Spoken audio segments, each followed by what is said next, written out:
Salut! Récemment, j'ai vu le nouveau thriller / film d'horreur The Night House. Superbe affiche en passant.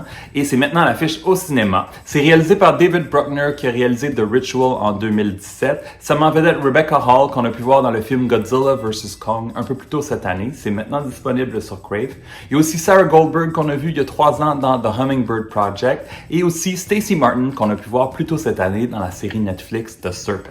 Beth se retrouve seule dans sa maison au bord du lac, une maison que son mari lui avait construite avant de se suicider. Maintenant, elle est seule et elle tente tant bien que mal de poursuivre sa vie, mais les cauchemars commencent à la rattraper. La nuit, il y a une présence qui l'appelle et quand les lumières du jour reviennent, on dirait que c'est seulement qu'un rêve. Beth va se plonger dans les souvenirs de son mari, même si ses amis lui conseillent « No, no, no, ne fais pas ça ». Elle va découvrir des secrets assez troublants et un mystère qu'elle voudra à tout prix résoudre.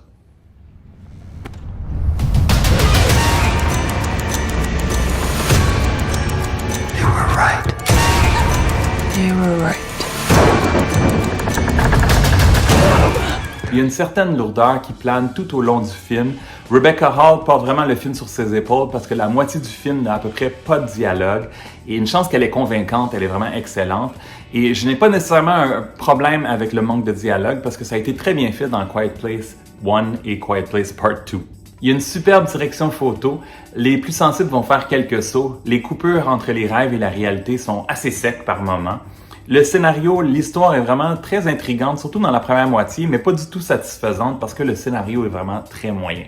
L'histoire de son mari qui avait une obsession pour les femmes qui lui ressemblaient était très intéressante, mais vraiment mal exploitée. Vers la fin, j'avais vraiment complètement décroché, j'avais hâte que ça se termine. La finale est très bof. Ça dure 1h45 et je lui donne 2 étoiles et demie sur 5. Si t'as aimé la vidéo, donne un thumbs up et dans les commentaires, dis-moi si tu as l'intention d'aller voir le film et si tu l'as vu, qu'est-ce que tu en as pensé. Tu sais que tu peux me suivre sur ma page Facebook, sur mon compte Instagram, sur mon compte Twitter et abonne-toi à ma chaîne YouTube parce que dans les 2 prochaines semaines, j'aurai mes critiques des films Candyman, Vacation Friends et Shang-Chi and the Legend of the Ten Rings à vous présenter. À très bientôt. Ciao! There is nothing.